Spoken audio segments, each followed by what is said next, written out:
My boyfriend and his friends stood in the doorway laughing while I was exposed on the toilet during our ski trip. Day 4 of the ski trip. My boyfriend, his 5 friends, and me. The rental house bathroom doors didn't lock properly. My stomach was upset from pizza and beer. I went to the main floor bathroom. I'm sitting there when the doorknob turns. "I'm in here." His female friend barges in anyway. "Oh my god, she's pooping. It smells so bad. Get out." Instead, she throws the door wide open. 3 guys are standing in the hallway. I'm completely exposed, pants down, on the toilet. "Shut the door."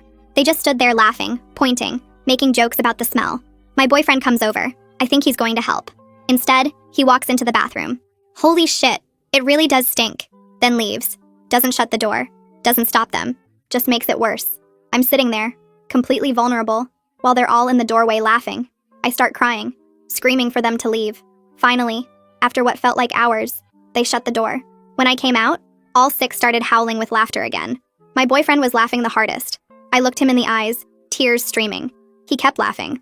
I packed everything, changed my flight, booked an airport hotel. When I came down with my bags, they laughed again until my boyfriend noticed. "Where the fuck are you going?" "Airport. It was just a joke. Lighten up. You're overreacting." Not one apology. He was angry I was leaving, not sorry for what he'd done. I spent the night crying in a hotel. Flew home next morning. His texts started apologetic. "Baby, I'm sorry, we were drunk." Then angry. "You ruined the trip." Then accusatory. "You can't take a joke." Everyone says I overreacted. Boys will be boys. Harmless prank. But I keep replaying it. The vulnerability. Being exposed. My boyfriend choosing to mock me instead of protect me. Drunk actions reflect sober thoughts, right? The girl who opened the door posted on Instagram, "Some people can't handle fun drama queens." My boyfriend liked it. I packed his things. He could find them outside. I was done being the punchline. But then I got curious. Checked his Instagram. He'd posted stories from after I left. They'd gone to a bar. Met some girls. In one video, he's doing shots with a blonde. Caption, "Finally having fun without the buzzkill." Next story, him and the blonde kissing. His friend filming, laughing. "Upgrade," someone shouts. I screenshot everything. Then I noticed something else. The girl who opened the bathroom door, Anna, she'd posted a story earlier that day, before the bathroom incident. A mirror selfie in my boyfriend's shirt, the one I'd bought him for Christmas. Caption, "Comfy morning. Morning, before everyone else was awake." I scrolled back through her posts. There were signs everywhere. Inside jokes with my boyfriend. Them sitting together in every group photo. Her wearing his hoodie 2 months ago with heart emojis. My phone rings. It's Tom, one of the guys from the trip. The quiet one who hadn't laughed as much. "Hey, I need to tell you something." "What?" "The bathroom thing. It wasn't random. Anna planned it." "What do you mean?" "She knew you were in there. We all heard you say you were going to the bathroom. She waited, then barged in on purpose." "Why?" "Because she's been sleeping with your boyfriend since October. This whole trip was about them. You were just in the way." My stomach dropped. "They've been hooking up every night after you go to bed. That's why he didn't stop us from laughing. He wanted you to leave." "You all knew?" "We found out this trip. He told us to be cool about it. The bathroom thing was Anna's idea to make you leave early so they could be together openly. And you all just went along with it? I'm sorry. I should have said something. But there's more." "More?" "Anna's pregnant. Found the test in their bathroom trash. That's why your boyfriend was so desperate for you to leave. They're planning to tell everyone once you're officially broken up." I hang up. Can't breathe. My phone buzzes. Text from my boyfriend. "Just landed. Where are my things? We need to talk." Another text. "Anna told me you know. It's better this way." Another. "At least now you don't have to pretend you didn't see this coming." I didn't see it coming. Not any of it. Another text, this time from Anna. "Thanks for leaving early. Made everything easier. BTW, I'm keeping the ski house rental deposit since you broke the agreement by leaving. Consider it payment for your drama." The rental was in my name. I paid the deposit. My phone rings. It's my boyfriend. They're both outside. I stand at my apartment window watching them both get out of his car, and my hands are shaking so hard I have to grip the windowsill. Anna's standing close to him, her hand on her stomach in a way that makes the pregnancy impossible to ignore. My phone buzzes with another text from him demanding I let him in, but I'm not opening that door. I can see his mouth moving as he looks up at my window, probably yelling something, but I can't hear him through the glass. Anna's touching his arm, leaning into him like they're a couple, like she has every right to be there. Another text pops up, this one from Anna saying she just wants to talk like adults. I delete it without responding. My hands won't stop shaking. I grab my phone and call Cassie, my best friend from college who lives 20 minutes away. She answers on the second ring and I can barely get the words out. Within 20 minutes of my frantic call, Cassie's car pulls into the parking lot, and the relief of having someone on my side makes me start crying again. She gets out and walks right past them without even looking, her face set in this determined expression I've only seen a few times. She comes straight to my door and I let her in, and she immediately goes to the window. She takes one look at the situation through the window and immediately starts photographing them from inside my apartment with her phone. She's getting shots of them standing together, of Anna's hand on her stomach, of the garbage bags with his stuff scattered across the parking lot. My boyfriend notices and starts gesturing angrily at the window. Cassie snaps more photos. I'm grateful someone's thinking clearly because I'm barely holding it together. My legs feel weak and I sit down on the couch, watching Cassie work.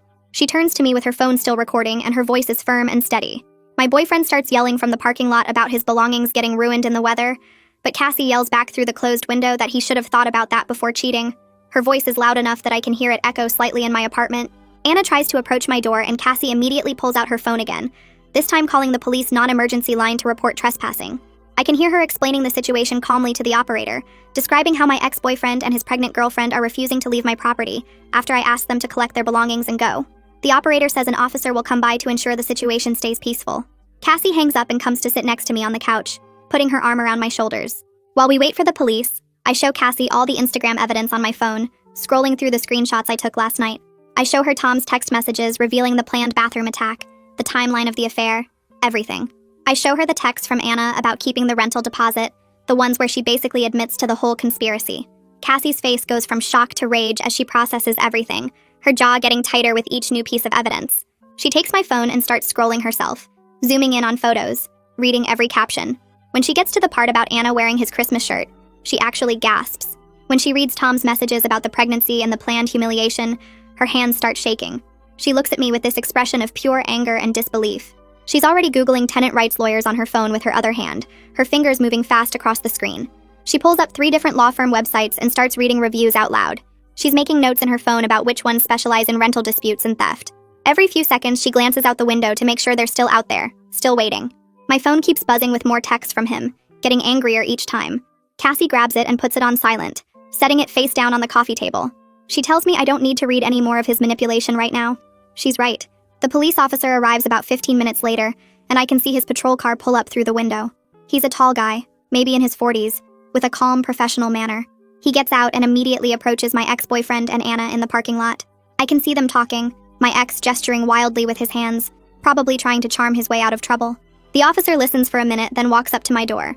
Cassie answers when he knocks and explains that since it's my apartment and his belongings are outside, I have every right to refuse him entry. The officer nods and asks to speak with me. I come to the door but stay inside, and he's very polite and professional. He asks if those are my ex-boyfriend's belongings outside, and if I want him to leave the property. I say yes to both. My boyfriend tries to interrupt from the parking lot, calling me dramatic and unstable, saying I'm having some kind of breakdown. The officer holds up his hand to silence him and turns back to me, asking if I feel safe. I tell him about the bathroom incident, about the affair, about the threatening texts. The officer's expression changes, becoming more serious.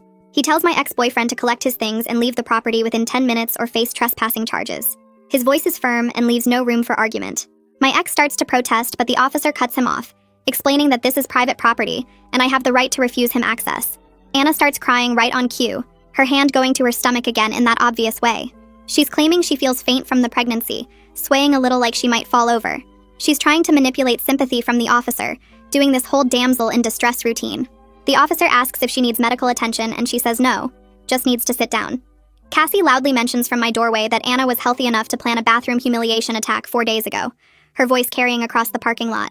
She describes the incident in detail, how Anna deliberately barged in on me, how she threw the door open to expose me to everyone. The officer's expression shifts again, and he looks at Anna with less sympathy now. He tells them both they have 10 minutes to collect the belongings and vacate the property, and he'll wait right here to ensure compliance. Anna's tears dry up pretty quickly after that. She shoots Cassie a look of pure hatred. My ex is staring up at my window with this mix of anger and disbelief on his face, like he can't understand why I'm not backing down. The officer crosses his arms and stands next to his patrol car, making it clear he's not going anywhere. My ex starts grabbing garbage bags roughly, shoving them into his car trunk with angry movements. Some of his clothes fall out onto the wet pavement and he has to pick them up. It would almost be funny if I wasn't still shaking. I watch from the window as my now ex-boyfriend frantically loads garbage bags into his car while Anna sits in the passenger seat on her phone. He keeps looking up at my window with this expression that's half pleading, half angry, like he's trying to figure out if I'm really going through with this. One bag rips and his stuff spills across the parking lot. He has to chase down a shirt that starts blowing away in the wind. He's getting wet from the light rain that started a few minutes ago. Anna's not helping at all, just sitting there scrolling on her phone, occasionally taking selfies. The officer stands there watching the whole thing with his arms crossed, making sure they actually leave. It takes my ex 3 trips to get everything into his car. Some of the bags won't fit in the trunk, so he has to shove them in the back seat. Cassie stands next to me and squeezes my hand, reminding me I'm doing the right thing by protecting myself. She tells me I'm being strong, that I'm not letting them walk all over me anymore. I can see my ex slamming his trunk closed, then getting in the driver's seat. Anna's still on her phone. They sit there for a minute and the officer walks over to the car window. I can see him pointing toward the exit. Finally, the car starts, and they drive away. The officer watches until they're completely gone from the parking lot. After they leave, the officer comes back to my door and gives me his card. He suggests I document everything in case I need a restraining order later, especially if the harassment continues. He mentions the bathroom incident could potentially be investigated as assault or sexual harassment if I want to pursue charges, since it was a deliberate act meant to humiliate and expose me without consent. The words assault and sexual harassment make it feel more real somehow, more serious than just a mean prank. He says I should keep all the text messages, screenshots, and any other evidence. He tells me to call immediately if either of them comes back to the property. I'm overwhelmed, but I take his card and thank him, knowing I need time to process what legal options I actually want to pursue. Cassie thanks him too and walks him out. When she comes back inside, she locks the door behind her and turns to me. She says we need to make copies of everything, back it all up, make sure we have evidence they can't delete or deny. She's already thinking 3 steps ahead while I'm still trying to process what just happened. She goes to my kitchen and makes us both tea, moving around like she owns the place, which is exactly what I need right now. Someone taking charge because I can't. That night, Cassie stays over and we go through my phone together, screenshotting every text, Instagram post, and piece of evidence before anyone can delete anything. She has me email everything to her and to myself, so there are multiple copies in different places. She helps me create a detailed timeline of the affair based on Anna's social media posts going back months. We go through Anna's entire Instagram history, and the evidence of their relationship is everywhere once I know what to look for. Inside jokes in the comments that I thought were just friendly banter. Matching locations on the same days when he told me he was working late. Her wearing his clothes in photos I'd somehow missed or explained away. There's a photo from September where they're at some bar together and his hand is on her lower back. Another from October where she's wearing his jacket. In November, there are at least 5 photos where they're standing too close, looking at each other in a way that's more than friendly. The Christmas shirt photo from the ski trip morning is just the most obvious one. Cassie takes notes on everything, building a comprehensive document with dates, locations, and descriptions. She's treating this like a legal case, which I guess it kind of is now with the rental deposit theft. We work until almost midnight, going through months of posts and comments and tagged photos.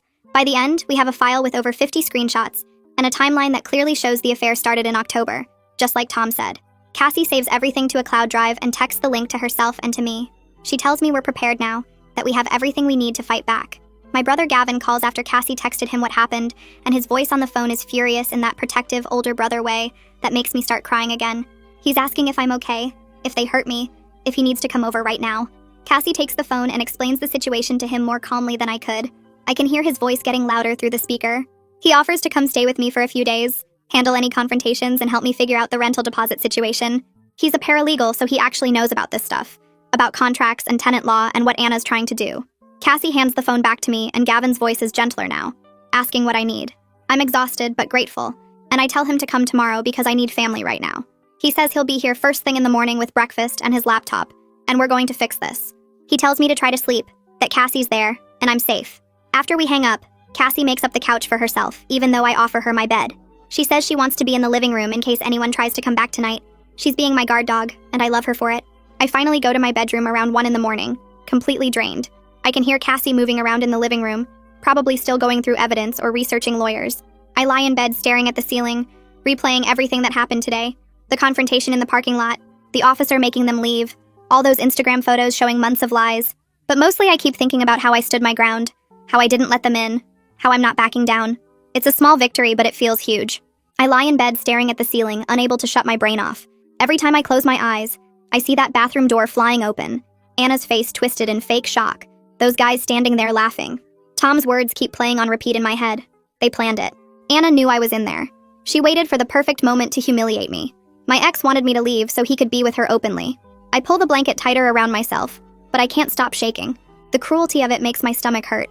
They sat around planning how to make me so uncomfortable I'd pack up and go home early. Every single person on that trip knew what was happening except me. I was the joke, the obstacle, the thing standing between them and their perfect affair weekend. Around 3 in the morning, I finally drift off into restless sleep, filled with nightmares about doors that won't lock and people laughing while I cry. Cassie shakes me awake around 8, and for a second I forget everything that happened. Then it all crashes back and I groan into my pillow. My phone is buzzing on the nightstand. I reach for it and see a wall of texts from my ex. The first few are apologetic, calling me baby and saying we need to talk, claiming he made a mistake. But as I scroll down, they get uglier. He's saying Anna came on to him, that he was drunk and confused, that the pregnancy might not even be his. Then he switches tactics and says I'm overreacting to a complicated situation, that I'm being dramatic and unreasonable. Cassie sits on the edge of my bed and reads over my shoulder. She points at the screen and starts listing every manipulation tactic he's using. Gaslighting, blame shifting, minimizing, playing the victim, love bombing mixed with guilt trips. I listen to her break down his texts like she's analyzing a case study and something clicks in my brain. He's following a playbook. These aren't genuine apologies or explanations. He's trying to manipulate me back into accepting his behavior. I open my phone settings, find his number, and hit block. The screen confirms he's blocked, and I feel this small surge of power run through me. He can't text me anymore. He can't call. He can't send me any more of his manipulation tactics. Cassie high-fives me and says that's the first step to taking back control. The doorbell rings around 10, and Gavin is standing there with 3 bags of groceries and a laptop bag over his shoulder. He hugs me tight, and I almost start crying again. But he pulls back and says, "We're not crying today. We're taking action." He unpacks the groceries in my kitchen, making sure I have actual food since apparently Cassie told him I haven't been eating. Then he sets up his laptop at my dining table and cracks his knuckles like he's about to go to war. He's a paralegal at a law firm downtown, and he immediately starts pulling up tenant law websites and rental agreement statutes. I sit next to him and watch him work, typing notes and opening multiple browser tabs. Within an hour, he's found exactly what we need. He turns the laptop toward me and points at the screen. Anna has no legal right to keep money from a rental agreement she wasn't part of. The deposit was paid by me, the agreement was signed by me, and her text message claiming she's keeping it actually counts as attempted theft. He's already started drafting a formal response, and he walks me through every section. This is evidence. This is leverage. This is how we fight back. We spend the next few hours putting together a demand letter. Gavin helps me find the original rental agreement in my email, and we attach it to a document file he's creating. He has me log into my bank account and download the payment receipt showing my credit card charged for the full deposit amount. Then we add screenshots of Anna's text message where she claims she's keeping the money. Gavin types up a formal letter with legal language that sounds way more official than anything I could have written. It demands the full deposit amount returned within 7 days, and it includes a warning that failure to comply will result in legal action for theft and breach of contract. We send it via certified mail so there's tracking and proof of delivery, and Gavin also sends it to the email address Anna used to contact the rental company. He saves copies of everything to a cloud drive and emails them to both of us. Then he sits back and says, "Now we wait, but we've put them on notice that I'm not backing down." Taking concrete action instead of just crying feels amazing. I actually feel like I have some control over at least one part of this mess. My phone rings in the afternoon and it's Nikki from work. I almost don't answer because I'm not ready to talk to anyone else yet, but Cassie encourages me to pick up. Nikki sounds upset and says she needs to tell me something. Apparently the ski trip drama has reached our workplace because someone saw the Instagram posts and started talking. Nikki has seen the photos from the trip, including the one Anna posted calling me a drama queen, and she wants me to know she's completely on my side. Then she drops another bomb. She says my ex has been flirting with the receptionist at his office for months. Multiple people there have noticed and talked about it. Some of his coworkers actually think he's sketchy and have been uncomfortable with how he treats women in the office. Nikki heard this from her friend who works in the same building. The validation from someone outside my immediate circle makes me feel less insane. I'm not overreacting. Other people see his behavior as problematic too. I thank Nikki for calling and for having my back, and she says if I need anything at all, she's there. After we hang up, I tell Cassie and Gavin what she said, and Gavin just shakes his head and mutters that my ex is even worse than he thought. My phone buzzes with a text from Tom in the late afternoon. He's checking on me and apologizing again for not speaking up sooner during the trip. His message is long and detailed. He explains that he didn't realize the full extent of the affair until after I left, when my ex and Anna stopped hiding it completely. They were all over each other the rest of the trip, and Tom felt sick watching it happen. He says he should have said something during the bathroom incident, should have told them to stop, should have defended me. He knows sorry doesn't fix it, but he wants me to know he feels terrible. Then he offers something that makes me sit up straight. He says if I decide to pursue any legal action related to the bathroom attack, he'll provide a written statement about what happened. He'll document that Anna planned it, that everyone knew I was in the bathroom, that it was premeditated harassment. I screenshot his message and show it to Gavin, who immediately says we should take him up on that offer. Even if I don't pursue legal action now, having that statement on record could be useful later. I text Tom back thanking him and telling him I'll let him know if I need the statement. Then I save his offer in a note on my phone for future reference. I decide to call the ski resort rental company directly to get documentation of the deposit payment. I find the confirmation email with the property manager's phone number and dial before I can overthink it. A man answers and introduces himself as Mitchell Ferrari. I explain the situation as calmly as I can, telling him about the rental in my name, the deposit I paid, and Anna's attempt to claim she's keeping it. Mitchell is surprisingly sympathetic and immediately says he'll help. He puts me on hold for a few minutes, then comes back and says he's emailing me copies of all the receipts showing my credit card payment for the deposit. Then he mentions something that makes my jaw drop. Anna actually called him yesterday trying to get the deposit transferred to her name. She claimed I abandoned the rental early, and she took over responsibility for it. Mitchell refused because she wasn't on the original rental agreement and had no legal right to make changes. He told her the deposit would be returned to the credit card on file, which is mine, according to the standard refund policy. He sounds genuinely annoyed that she tried to pull that, and he assures me he'll document her attempt to fraudulently claim my money. I thank him repeatedly and hang up feeling even more validated. Anna isn't just trying to steal from me in private. She's actively calling businesses and attempting fraud. My phone rings from a number I don't recognize, and I answer without thinking. A woman's voice asks if this is me, and I say yes before I realize it's my ex's mother. She's crying so hard I can barely understand her at first. She apologizes over and over, saying she had no idea her son was capable of this kind of betrayal. She saw the Instagram posts from mutual friends and confronted him about everything. He admitted the affair, admitted the bathroom incident was planned, admitted he wanted me to leave early. She sounds absolutely devastated. She tells me she's ashamed of him, that she didn't raise him to treat people this way, that she can't believe he did this to me. She says she always hoped I'd be her daughter-in-law someday, and now she's heartbroken that her son destroyed that possibility. She understands if I never want to speak to their family again, but she needed me to know she's horrified by his actions. Before she hangs up, she mentions that Anna's family doesn't know about the pregnancy yet. When they find out about the affair and the baby, there's going to be massive fallout. Her voice cracks when she says she's so sorry, and then the line goes quiet. The conversation with his mother breaks something open inside me that I've been holding back. I start crying harder than I have since the bathroom incident itself. Cassie wraps her arms around me while Gavin awkwardly pats my shoulder. His mother's words keep echoing in my head. She deserved so much better. She always hoped I'd be her daughter-in-law. She's devastated by what he did. Hearing his own mother validate my pain and condemn his actions makes it feel more real somehow. I'm not crazy. I'm not overreacting. Even his mother thinks what he did was unforgivable. I cry into Cassie's shoulder for a long time, letting out all the hurt and humiliation and betrayal I've been carrying. When I finally calm down enough to breathe normally, Cassie suggests something I've been avoiding. She thinks I should see a therapist to process the trauma. I immediately resist because admitting I need therapy feels like admitting how much this damaged me. But that night, after Cassie and Gavin both leave, I try to use my own bathroom and have a full panic attack. The humiliation floods back so intensely I can't breathe. I'm sitting on my bathroom floor hyperventilating, and I realize Cassie was right. I can't handle this alone. I need professional help. I pull out my phone and search for therapists who take my insurance. I find one with good reviews and an opening tomorrow afternoon. I book an emergency appointment before I can talk myself out of it. Then I text Cassie that she was right and I'm seeing someone tomorrow. She responds immediately with a heart emoji and says she's proud of me for taking that step. The therapist's office is in a quiet building downtown, and I sit in the waiting room trying not to have a panic attack about being here. A woman in her 50s opens the door and introduces herself. Her voice calm and steady in a way that makes me feel like maybe I can actually do this. We sit in her office and she asks me to tell her what happened, and I start talking about the ski trip, about the bathroom, about finding out everything was planned. She listens without interrupting, taking notes occasionally, and when I finish, she looks at me with this expression that's both sad and angry on my behalf. She uses words I haven't heard before to describe what happened to me. She calls it a coordinated attack, emotional abuse, conspiracy to cause distress. She explains that what they did wasn't just mean or thoughtless, but deliberately designed to humiliate and harm me. She tells me my trauma response is completely normal, that anyone would be struggling after experiencing that level of violation and betrayal. She validates every feeling I've had, every moment I thought I was overreacting or being too sensitive. By the end of the session, I'm crying again, but it's different this time. It's relief. Someone with professional training and years of experience is telling me I'm not crazy. I'm not dramatic. I'm responding exactly how a healthy person should respond to abuse. I leave her office feeling lighter than I have in days, like someone finally understands the full weight of what was done to me. 4 days pass and I'm starting to feel like maybe I can breathe again when Gavin calls me at work. Anna's lawyer sent a response to our demand letter, and Gavin's laughing so hard he can barely get the words out. The lawyer claims I abandoned the rental property, and therefore forfeited any right to the deposit. Gavin reads me sections of the letter, pointing out all the legal mistakes and weak arguments. He responds immediately with our evidence.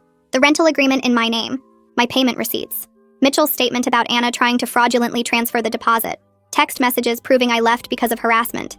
He ends his response with a reminder that attempting to keep someone else's money is theft, and theft is a criminal matter, not just civil. Within 2 hours, the lawyer sends another email, and this time the tone is completely different. The aggressive posturing is gone, replaced by careful language about working something out and finding a reasonable solution. Gavin forwards me the email and adds a note at the bottom. They're scared. We've got them. I read the lawyer's backtracking and feel a surge of satisfaction. Standing up for myself is actually working.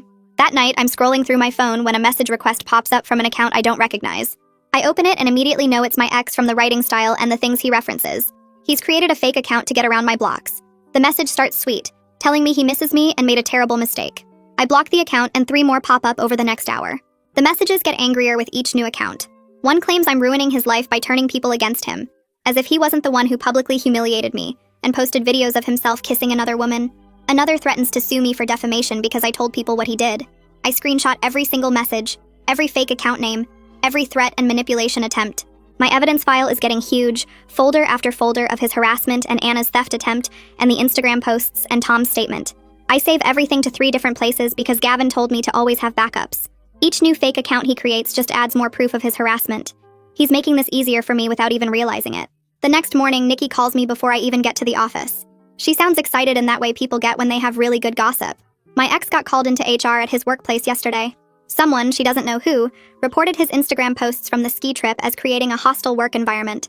Several of his coworkers apparently found his behavior toward me disturbing enough to file formal complaints. She tells me he's facing a review and possible disciplinary action. The company takes harassment seriously, even if it happened outside of work, because it reflects on their values and culture. I sit in my car in the parking lot processing this information. I didn't report him to his job. I didn't contact his employer. Other people saw what he did and were bothered enough by it to take action on their own. The consequences are starting to happen without me having to force them. People are holding him accountable just by seeing his own posts, his own words, his own actions. Nikki asks if I'm okay, and I realize I'm smiling. I tell her I'm better than okay. Tom emails me that afternoon with an attachment. He's written out a detailed statement about the bathroom incident, including dates, times, and specific details about what happened. But the attachment also includes screenshots from the group text chat, messages I never saw before. Anna explicitly planning to catch me on the toilet. Her writing out the plan to make it so awkward I would leave. Other people in the chat responding with laughing emojis and suggestions. The premeditation is right there in writing, impossible to deny. Tom's statement explains he feels guilty for not stopping it, that he should have spoken up when he knew what Anna was planning. He offers to testify if I decide to take legal action, to provide any additional information I need, to help make things right however he can. I forward everything to Gavin and he responds within minutes. This is gold. This proves everything. We have them completely. I save the screenshots and statement in my evidence file, which now contains enough proof to bury both of them if I need to. 2 days later, Anna's lawyer sends a settlement offer. They'll return the full deposit plus $500 if I sign an agreement saying I won't discuss the affair or bathroom incident publicly. Gavin calls me immediately after reading it. He explains this proves they're terrified of legal exposure. The offer of extra money, the demand for silence, the quick turnaround, it all shows they know they're in serious trouble. We draft a counteroffer together. Full deposit, $2,000 for emotional distress, and absolutely no agreement to stay quiet. What they did is a matter of public record now through all the social media posts and witness statements. They can't force me into silence. Gavin sends the counteroffer and tells me to expect them to come back with something in the middle. The power has shifted. They're desperate and we're in control. For the first time since the ski trip, I feel like I'm the one calling the shots. They humiliated me, but now they're the ones scrambling to contain the damage. The next afternoon, Gavin's phone rings and he steps into another room to take the call. When he comes back, he looks surprised. That was my ex's father. He called to apologize for his son's behavior and offered to personally make sure the deposit gets returned. Gavin says the man sounded genuinely ashamed, his voice breaking when he talked about how disappointed he is in his son. He mentioned that my ex has been cut off financially until he grows up and faces consequences for his actions. The family is fracturing over this. His parents are taking my side against their own son. I have complicated feelings about this. Relief that someone from his family sees how wrong he was. Validation that even his own father thinks his behavior was unacceptable. But also sadness that it came to this. That a family is breaking apart because their son chose cruelty and betrayal. Gavin asks if I want him to accept the father's offer, but I tell him no. We're going through the lawyer and getting everything in writing. I appreciate the gesture, but I need legal protection, not just promises. My second therapy appointment arrives and I'm less nervous this time. The therapist wants to focus specifically on the bathroom humiliation and my physical response to it. We talk about how my body reacts when I need to use a bathroom now, the panic and shame and fear that floods through me. She explains this is a normal trauma response, that my brain associated bathrooms with danger and humiliation, and now it's trying to protect me by making me avoid them. She teaches me grounding techniques, ways to calm my nervous system when the panic starts. We start working on gradual exposure therapy, small steps to help me reclaim my sense of safety. It's hard work, harder than I expected. Talking about the specific details of that moment makes me feel exposed all over again. But I'm determined not to let them steal this from me. I won't let them make me afraid in my own home, afraid of basic human needs. The therapist gives me homework, exercises to practice, ways to slowly rebuild my comfort. I leave exhausted but committed to doing the work. That weekend, mutual friends start texting me about massive drama in Anna's family. Her parents found out about the pregnancy and the affair. According to the messages I'm getting, there was a huge family meeting that turned into a screaming match. Anna's father apparently drove to my ex's apartment afterward and confronted him. Neighbors called the police for a noise disturbance. Anna's mother has been frantically calling people trying to do damage control, but the story is already everywhere. Too many people know. Too many screenshots exist. Too much evidence is out there. The social consequences are rolling out exactly like they should. Anna's family is furious she destroyed someone else's relationship and got pregnant with a man who was cheating on his partner. My ex's family is ashamed of him. Their friend group has split apart. Everyone who thought this would just blow over is realizing it won't. Actions have consequences, and theirs are getting bigger every day. Anna's lawyer emails again on Monday morning. The settlement offer has changed. Full deposit plus $1,500, and they're dropping the demand for silence. Gavin forwards me the email with a note saying we're close to getting everything we asked for. They're caving. They know they can't win if this goes to court. All the evidence, all the witnesses, all the documentation of their planned harassment and attempted theft. They're desperate to settle before it gets worse. I'm learning something important through all of this. Standing firm actually works when you have truth and evidence on your side. Not backing down, not accepting their version of events, not letting them minimize what they did. Every time I held my ground, they lost more leverage. Every time I refused to be quiet or go away, they got more desperate. The power I thought they took from me on that ski trip, I'm taking it back piece by piece. Monday morning arrives and I walk back into my office building after taking a few days off. My manager approved the time without asking many questions, which I was grateful for. The elevator ride up feels longer than usual, and my hands shake a little as I walk through the main doors. My desk looks exactly the same as I left it, but everything feels different now. Within an hour of sitting down, 3 different coworkers stop by my cubicle. Sarah from accounting brings me a coffee and squeezes my shoulder without saying much. Marcus from IT drops off a card signed by half the department with messages like, "Thinking of you," and "We've got your back." I didn't realize anyone knew what happened, but apparently word travels fast. During lunch, Jennifer from HR pulls me into a conference room and tells me she heard about the situation through mutual connections on social media. She shares her own story about an ex who humiliated her at a party years ago, and how it took months to feel normal again. 2 other women join us, and suddenly I'm sitting with 4 coworkers who all have their own betrayal stories. They're not pitying me or treating me like I'm broken. They're just showing me I'm not alone in this. My boss calls me into her office at the end of the day, and I brace myself for bad news. Instead, she tells me the company has resources available if I need them. Therapy coverage, flexible work hours, time off for legal appointments, whatever I need to handle this situation. She mentions that several people reached out to her expressing concern, and the company wants to support me through this. The solidarity catches me off guard. I expected to come back to work and pretend everything was fine, to hide what happened and push through. Instead, people are acknowledging it, supporting me, treating the situation as serious as it feels. The isolation I'd been carrying starts to crack a little.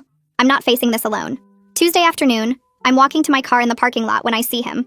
My ex is leaning against his car 3 spaces down from mine, arms crossed, waiting. My stomach drops and I freeze for a second before pulling out my phone. He starts walking toward me and I hold up my hand to stop him. Security. I mouth the word while dialing the front desk. He keeps coming anyway, talking about how we need to discuss things like adults, how I'm being unreasonable. The security guard arrives within 2 minutes, an older guy named Frank who I've chatted with in the elevator before. He positions himself between me and my ex, asking if there's a problem. My ex tries to play it off like he's just talking to his girlfriend, but I correct him immediately. Ex-boyfriend. Not welcome here. Trespassing. Frank radios for backup and another guard arrives. They inform my ex that he needs to leave the property immediately, or they'll call the police. He starts arguing, raising his voice about how dramatic I'm being, how he just wants to talk. Frank doesn't budge. He escorts my ex to his car and watches him drive away, then walks me to my vehicle to make sure I get out safely. The next morning, my boss helps me file paperwork for a workplace restraining order. We document the parking lot incident, include screenshots of his harassing texts, and submit everything to building security and HR. Within 48 hours, my ex receives a formal trespass warning by certified mail. If he comes back to the property, he'll be arrested. The legal boundaries are getting stronger and clearer. Every barrier we put up makes me feel a little safer, a little more protected from his attempts to control the narrative or force contact. 2 weeks after the ski trip, Gavin forwards me an email from Anna's lawyer. They're agreeing to our full settlement terms. Deposit plus $2,000, no non-disclosure agreement, and a written apology acknowledging the bathroom incident was planned harassment. I read it 3 times to make sure I'm understanding correctly. They caved completely. The check arrives via certified mail 3 days later, along with a typed letter on Anna's lawyer's letterhead. The apology is brief, but clear. Anna acknowledges she planned the bathroom incident with the intent to humiliate and cause emotional distress. She admits the timing was deliberate and the goal was to drive me away from the ski trip. She takes responsibility for her actions and apologizes for the harm caused. It's not warm or emotional, clearly written by her lawyer, but it's there in black and white. Proof that what happened wasn't in my head, wasn't an overreaction, wasn't just a joke gone wrong. Gavin comes over that evening with a cheap frame from the dollar store. He puts the apology letter in it and presents it to me like a trophy. Your prize for standing up for yourself, he says with a grin. It's ridiculous and kind of tacky, and it makes me laugh for the first time in weeks. Real laughter, not the bitter kind. I hang it in my closet where only I can see it, a private reminder that I fought back and won. Tom texts me later that week with an update about the friend group from the ski trip. Everything fell apart after I left, he tells me. 3 of the guys who laughed during the bathroom incident have completely distanced themselves from my ex. They found out about the affair, about how the whole thing was planned, and they felt used, manipulated into participating in something cruel without understanding the full context. Tom forwards me screenshots of their group chat where they're arguing about what happened. One guy, Jake, keeps saying he feels sick about the whole thing. Another, Chris, admits he wouldn't have gone along with it if he'd known the truth. The third, Devin, says my ex lied to all of them and he's done with the friendship. Over the next few days, I receive awkward apology texts from all 3. Short messages acknowledging they were wrong, they shouldn't have laughed, they feel terrible about their part in humiliating me. I don't respond to any of them yet. I'm not ready to engage, not sure if I ever will be. But knowing they recognize what happened was wrong provides some validation. The friend group that seemed so united in mocking me has fractured completely. My ex is losing his social circle piece by piece, and I didn't have to do anything to make it happen. The truth did the work for me. Nikki calls me during my lunch break with news that makes my jaw drop. My ex got fired from his job. The HR investigation into his social media conduct concluded, and the decision was termination. But it wasn't just about the ski trip posts. During the investigation, multiple female coworkers came forward with complaints about his behavior. Inappropriate comments, unwanted flirting, making women uncomfortable in meetings. The ski trip incident was the final straw that opened up a whole investigation into a pattern of misconduct. Nikki heard about it through her friend who works in his building's HR department. Apparently, he tried to fight the termination, threatened legal action, but the company had documentation of multiple incidents going back months. His social media posts about me were just the most public evidence of his disrespect toward women. By evening, he's posting vague status updates on Instagram about cancel culture and false accusations. Everyone who knows the real story can see right through it. He's trying to play the victim, but the comments on his posts tell a different story. People are calling him out, sharing their own experiences with his behavior, refusing to let him rewrite what happened. His consequences are mounting, and I didn't engineer any of them. I didn't call his workplace or contact his employer.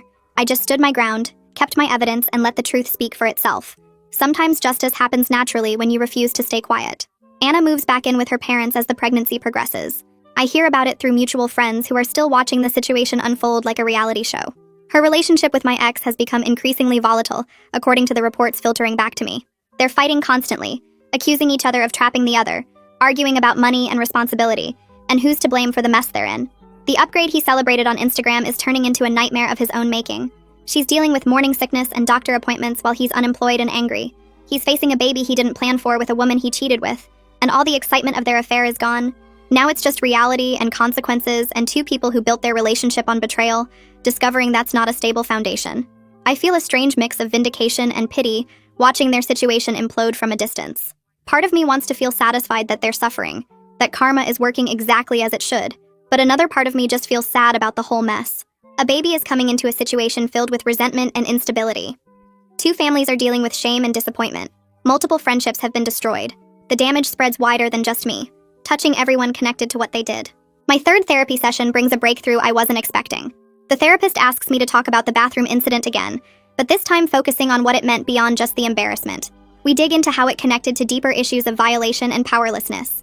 Being exposed in the most vulnerable moment, having people I trusted witness it and mock it, feeling like I had no control over my own body or privacy. She helps me see that my healing isn't about getting revenge on them or making them suffer. It's about reclaiming my sense of safety and agency that they tried to take from me. We work on separating my worth from his betrayal. His actions don't define my value. His choice to humiliate me says everything about his character, and nothing about mine. She gives me exercises to practice, ways to remind myself that I'm not the person on that toilet anymore. I'm the person who stood up, who fought back, who refused to accept their version of events. Small moments start happening where I feel like myself again, laughing at something genuinely funny, enjoying my coffee in the morning, going through a whole hour without thinking about what happened. The progress is slow but real. I'm healing in pieces, reclaiming my life bit by bit. 3 weeks after everything started, Cassie and Gavin take me out to dinner at a restaurant downtown. We're sitting in a booth eating appetizers when I realize I'm actually enjoying myself. Not forcing it, not pretending, but genuinely having a good time. We're laughing about something completely unrelated to the drama. Gavin is telling a story about a disaster at his office, and Cassie is adding commentary, and I'm laughing so hard my stomach hurts. The lightness feels unfamiliar after weeks of heaviness. Cassie notices it too and points it out. "You're healing," she says, reaching across the table to squeeze my hand. "Joy is coming back. You should celebrate that progress." It feels fragile but real, like I'm building something new from the wreckage of what was destroyed. The ski trip and the betrayal will always be part of my story, but they're not the whole story anymore. I'm writing new chapters now, ones where I'm stronger and smarter and surrounded by people who actually care about me. The trauma is still there, but it's losing its grip. I'm remembering who I was before all this happened, and I'm becoming someone even better. A handwritten letter arrives in my mailbox later that week. The return address shows it's from my ex's mother. Inside is 3 pages of careful handwriting and a check for $500. She writes that she's been thinking about me constantly since we last spoke. She's ashamed she raised a son capable of such cruelty, and she hopes I can find peace. The check is for my therapy costs, she explains. She knows money can't fix what happened, but she wants to contribute to my healing in some tangible way. She hopes I'll accept it as support rather than charity. The letter makes me cry, but not in a bad way. Her accountability and genuine remorse touch something in me that's been raw and angry. She didn't have to reach out again. She didn't have to acknowledge the ongoing damage her son caused. But she did, and it matters. I decide to keep the money for therapy. Not because I need it financially, but because accepting it feels like accepting support from someone who genuinely cares about making things right. It feels like building bridges instead of burning them, like choosing grace over bitterness. I finally respond to Tom's messages after weeks of silence. Thank you for being the one person who chose honesty over loyalty to my ex, I write. Your truth-telling made all the difference. We agree to meet for coffee at a place near my apartment. He shows up looking nervous, fidgeting with his cup while we make small talk.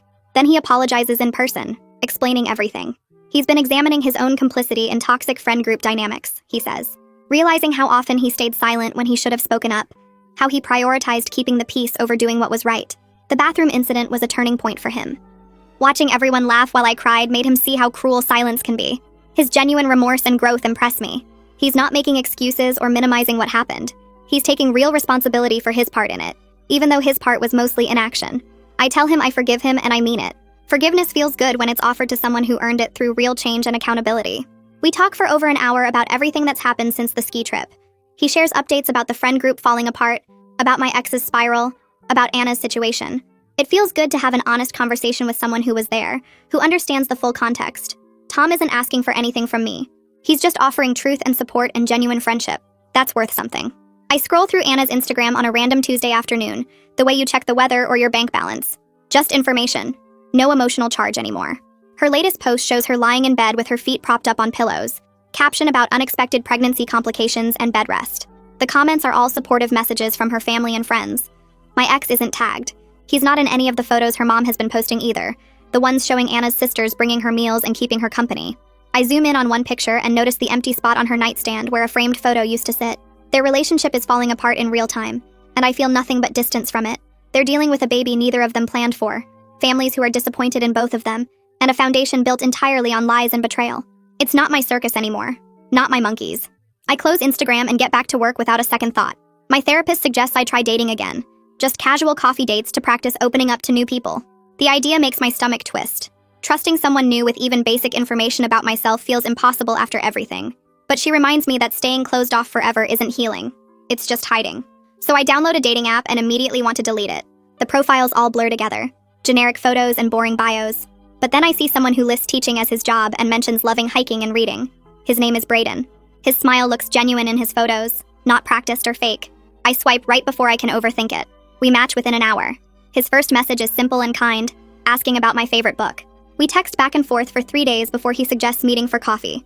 I almost say no, almost make an excuse about being busy. But I think about what my therapist said about staying open, and I agree to meet him Saturday morning at a cafe near my apartment. The days leading up to it I consider canceling probably 50 times. What if he's awful? What if I have a panic attack? What if I'm not ready? But Saturday morning comes and I put on jeans and a sweater and walk to the cafe anyway. He's already there when I arrive, sitting at a corner table with 2 coffees. He stands when he sees me, and his smile is even warmer in person. We shake hands and sit down, and I'm surprised by how easy the conversation flows. He asks about my work, and I ask about his students. We talk about books and movies and places we want to travel. An hour passes without any awkward silences. Then he asks if I'm seeing anyone else, and I realize I need to be honest.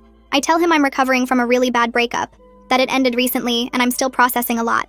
He nods and doesn't push for details. He just says he appreciates my honesty, and he's happy to take things as slowly as I need. We agree to meet again next week. When I get home, I text Cassie that the date went well, and I might actually be ready for this. She sends back about 50 excited emojis. 4 weeks after the ski trip, I wake up on a Wednesday morning and reach for my phone out of habit. I check my messages and emails and social media. I make coffee and get dressed for work. I'm halfway through breakfast when I realize I haven't thought about my ex or the bathroom incident yet. Not even once since opening my eyes. It's such a small thing, but it feels huge. Like reclaiming a piece of my brain that's been occupied by trauma for a month. I sit there with my coffee and marvel at it. The memory is still there when I look for it, but it's not the first thing anymore. It's not taking up all the space in my head. Therapy is working, Time is helping. I'm genuinely healing bit by bit, and this morning is proof. I finished my breakfast feeling lighter than I have in weeks. Gavin calls me at work one afternoon and tells me my ex sent a long email to my personal account. Gavin has access to it because we set up forwarding for anything from my ex after the fake social media accounts started. He asks if I want him to read it to me or forward it. I pause and think about it. A month ago, I would have needed to read every word, to know exactly what he was saying. But now I realize I don't actually care. Whatever he has to say doesn't matter anymore, because I've already found my closure through healing and moving forward. I tell Gavin to delete it without reading it to me. He confirms that's what I want, and I say yes. He deletes it while we're still on the phone and tells me it's gone. I feel relief wash over me instead of curiosity. My ex's words don't have power over me anymore. I thank Gavin and get back to work feeling free. Anna's baby shower photos pop up on my Instagram feed through a mutual friend who attended. I almost scroll past, but something makes me stop and look. The decorations are blue and white, all very traditional and sweet. Anna's sitting in a chair surrounded by presents, her belly huge now, her face tired but smiling. Her mother and sisters are in most of the photos, her friends from college. But my ex isn't in a single one. Not one picture. The comments mention how lovely everything was, but nobody asks where the father is. Her family has iced him out completely based on what I'm seeing. She's facing single motherhood with only her parents' support. I feel something complicated looking at these photos. She planned the bathroom attack. She humiliated me on purpose. She's been sleeping with my boyfriend for months, but she's also trapped now in consequences of her own choices. A baby she probably didn't want with a man who won't step up. A family that's disappointed. A future that looks nothing like what she imagined. I don't celebrate her suffering, but I don't feel sorry for her either. People face accountability for their actions, and this is hers. I close Instagram and realize I'm learning something important. Forgiveness doesn't mean forgetting or excusing. It just means letting go of the anger so it doesn't poison me. Braden and I have been on 5 dates over 3 weeks when I decide to tell him the full story of what happened on the ski trip. We're having dinner at a quiet restaurant and he asks about my previous relationship. I take a deep breath and tell him everything. The bathroom incident, the humiliation, the affair, the pregnancy, the betrayal by multiple people I trusted. He listens without interrupting, his face serious but not judgmental. When I finish, he's quiet for a moment. Then he reaches across the table and takes my hand and says something that shifts my entire perspective. He tells me the fact that I'm still open to trusting people after that shows incredible strength. I hadn't thought of my healing as strength before. I'd been thinking of it as just survival, just getting through each day. But he's right. Choosing to stay open despite betrayal is brave. Choosing to try again with someone new takes courage. I squeeze his hand and thank him for seeing it that way. We finish dinner and walk around the neighborhood talking about lighter things. When he drops me off at my apartment, he kisses me goodnight for the first time. It's gentle and respectful, and I don't feel scared at all. My boss calls me into her office on a Friday afternoon, and I spend the walk there wondering if I'm in trouble. But when I sit down, she's smiling. She tells me I'm being promoted to senior analyst with a significant raise. I'm shocked and ask why. She explains that my work on recent projects has been exceptional, and my resilience during a difficult personal time impressed leadership. They noticed I kept showing up and delivering quality work even when I was clearly going through something hard. The promotion comes with new responsibilities and better benefits. I thank her and walk back to my desk in a daze.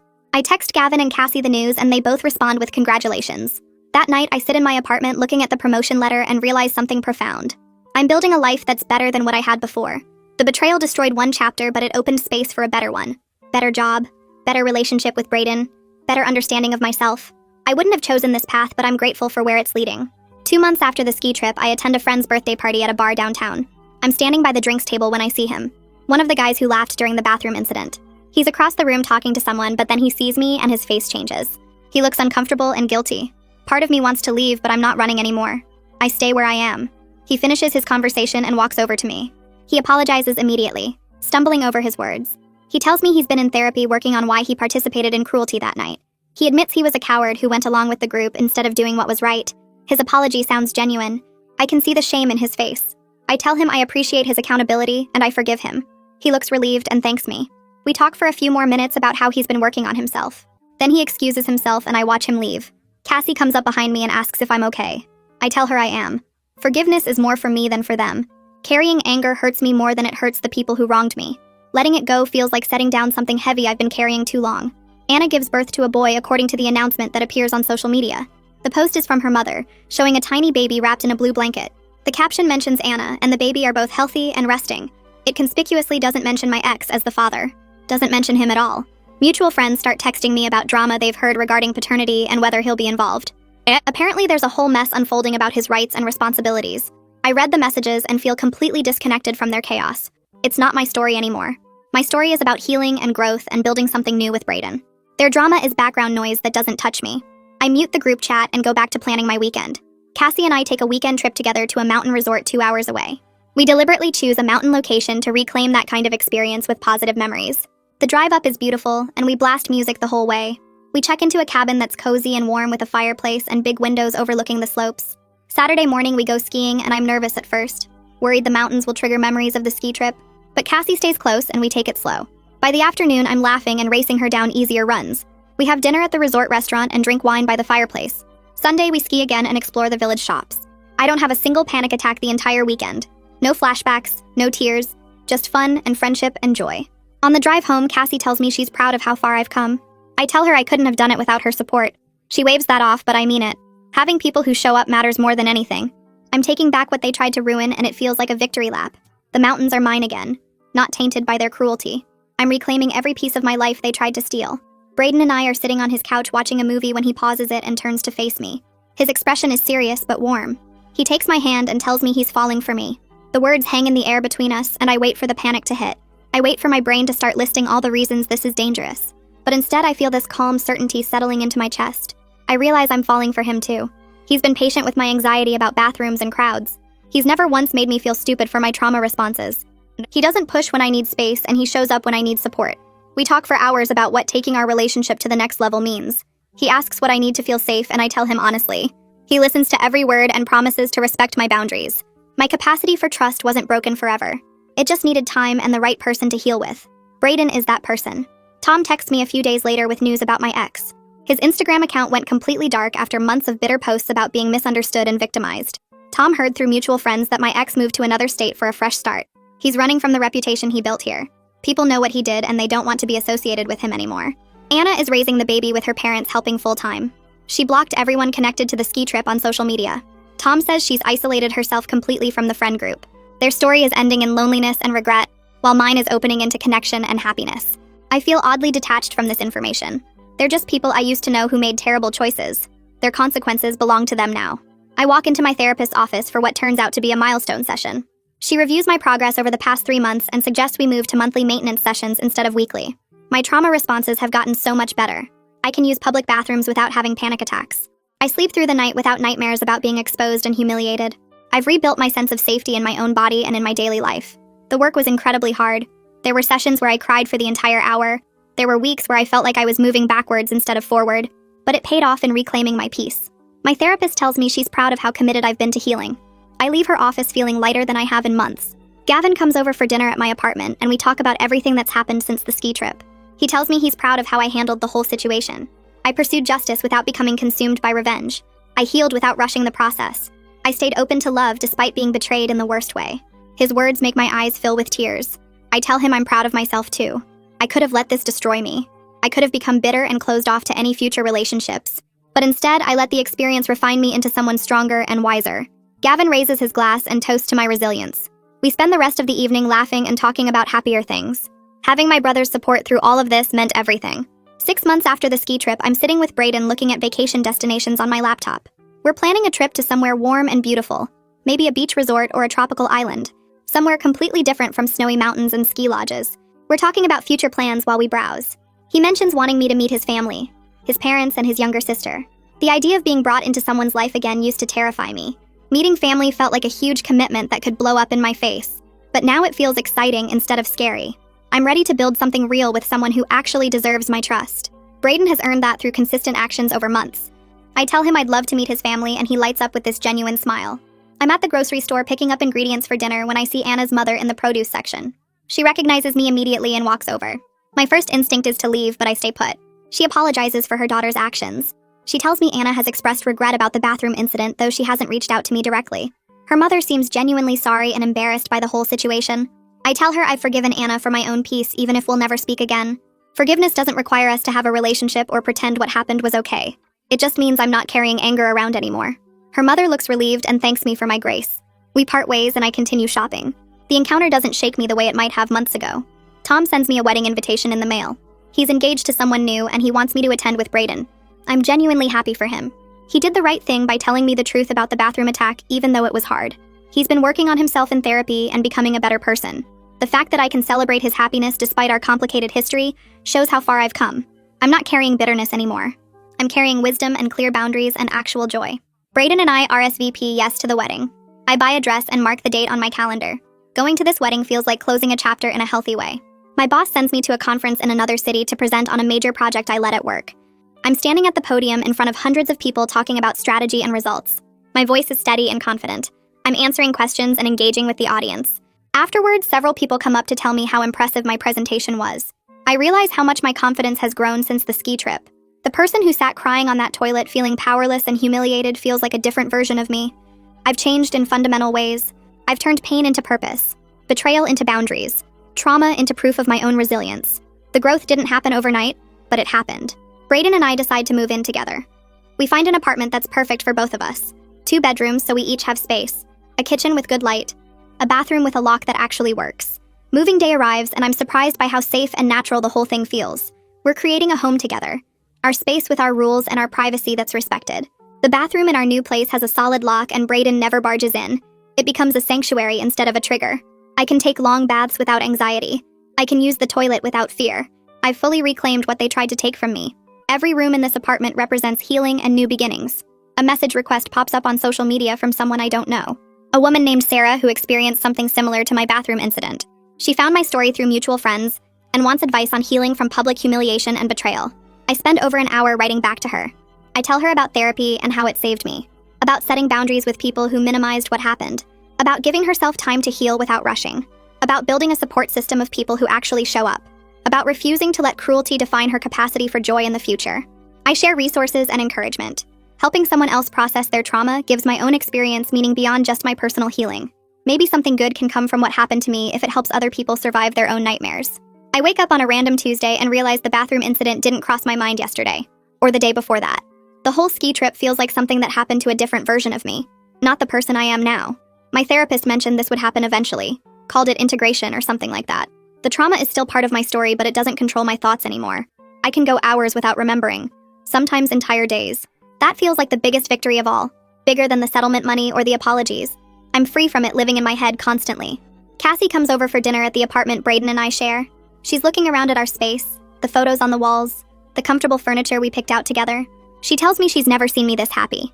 Not just happy in moments, but genuinely content with my whole life. She points out that if my ex hadn't betrayed me, I'd still be with someone who didn't value me. I'd be stuck in a relationship that was rotting from the inside while I had no idea. The worst thing that ever happened to me led directly to the best things in my life. She's not saying the pain didn't matter, or that I should be grateful for trauma. She's just acknowledging that I grew from it, that I built something better from the wreckage. I realize she's right. The life I have now with Brayden is so much healthier than what I had before. Tom's wedding invitation arrives in the mail a few weeks later. He's marrying someone new and he wants both me and Brayden to attend. I RSVP yes without hesitation. The wedding is at a nice venue with beautiful decorations. Several people from the ski trip are there, which makes things slightly awkward at first. But mostly it's fine. I'm gracious when I see them, friendly even. They seem relieved that I'm not carrying visible wounds anymore, that I'm not making things uncomfortable by being bitter or angry. One of the guys who laughed during the bathroom incident pulls me aside near the bar. He tells me that seeing me happy and thriving made him realize the real impact of what they did that night. He's been working on himself, trying to be a better person. I thank him for his growth and I mean it. Watching people learn from their mistakes actually feels good. A letter arrives for me through Tom about a month after his wedding. It's from Anna. My hands shake a little when I open it because I'm not sure what to expect.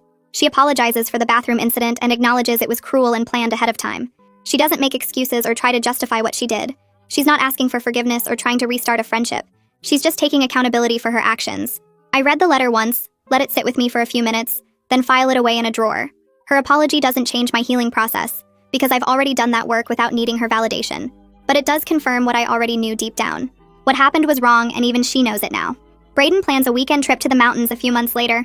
We're hiking up to this beautiful overlook when he stops and gets down on one knee. My heart starts racing, but in a good way, an excited way. He tells me he wants to spend his life with someone who's as strong and genuine as I am. He pulls out a ring and asks me to marry him. I say yes immediately without even thinking about it. This moment is the complete opposite of every painful memory from that ski trip. I'm choosing a partner who sees my worth and would never humiliate me. We're building a future based on actual trust and respect and real love. The ring on my finger feels like a promise of safety, like he's committing to protect my dignity the way a partner should. We stay on that mountain for hours just talking about our future together. Planning the wedding becomes this joyful experience that takes up most of my free time. Cassie is my maid of honor and she's helping me pick out flowers and decorations. Gavin agrees to walk me down the aisle since our dad isn't in the picture anymore. Our guest list is full of people who actually showed up during the hardest time of my life. Everyone who laughed at me or minimized what happened isn't invited. This celebration is going to be everything that Ski Trip wasn't. Genuine and loving and safe. I'm surrounded by people who actually care about me as I make these plans. Brayden is patient when I get overwhelmed by details, always reminding me that the important part is us committing to each other. The rest is just a party. Tom mentions my ex's name one last time during a phone call about wedding planning. Apparently my ex is in another relationship now and it's already showing the same toxic patterns. Tom heard through mutual friends that the new girlfriend is dealing with the same manipulation and cruelty I experienced. I feel nothing but pity for her and relief that he's someone else's problem now. My life has moved so far beyond him that he's just a character in a story I sometimes tell about growth and resilience. He's not someone I think about anymore unless his name comes up in conversation. Even then, it's just a brief moment before I move on to something more important. 10 months after the ski trip, I'm standing in my therapist's office for what we both agree will be my final regular session. She asks how I'm doing, and I take a minute to really think about it. I realize I'm genuinely happy. Not performing happiness or almost happy or happy with reservations. I'm truly content with my life. The bathroom incident is just a memory now. Something that happened but doesn't have power over me anymore. I healed from it, and grew from it, and built something beautiful from all that pain. My therapist smiles and tells me she's proud of the work I've done. She reminds me I can always come back if I need to, but she thinks I have all the tools now to handle whatever comes next. Walking out of her office feels like closing a chapter in the healthiest possible way. Brayden and I set our wedding date for next spring. We're looking at venues and tasting cakes and doing all the normal engaged couple things. I'm excited about the future instead of anxious about it. I've learned that betrayal doesn't have to close your heart permanently if you're willing to do the hard work of healing. I'm marrying someone who would never humiliate me, who protects my dignity as naturally as breathing, who loves me with actual integrity. That's the life I'm choosing now, and it's so much better than what I lost. Sometimes I think about the girl I was with my ex, and I'm grateful she had the strength to leave. She deserved better, and now she's getting it. My ex's mother reaches out and asks if she can meet me and Brayden for coffee. I'm hesitant at first, but Brayden encourages me to go, says it might provide closure. We meet at a cafe and she tears up the moment she sees me. She tells me how happy she is that I found someone good, that I'm glowing in a way I never did with her son. She asks Brayden to take care of me and he promises he will without hesitation. Then she hands us an envelope with a generous check inside as a wedding gift. She says she's grateful I found the love her son was too broken to provide. It's a strange full-circle moment that I wasn't expecting. Bittersweet, but somehow healing. We hug before leaving and I realize I've forgiven his whole family for raising someone who hurt me. They're not responsible for his choices, and they've shown me more accountability than he ever did. I wake up on a Tuesday morning and pad into the bathroom that Brayden and I share. Still half asleep, but feeling good. The mirror shows me with messy hair and yesterday's makeup smudged under my eyes, but I'm smiling as I reach for my toothbrush. I start humming while I brush my teeth. Then the humming turns into actual singing, some random song from the radio stuck in my head. I'm doing a little dance while I wash my face, swaying my hips and feeling completely comfortable in this space. It hits me suddenly that I'm singing in a bathroom. The same kind of room where the worst thing that ever happened to me took place and I'm not even thinking about it. This bathroom isn't a trigger anymore. It's just where I get ready in the morning, where I'm safe with someone who loves me.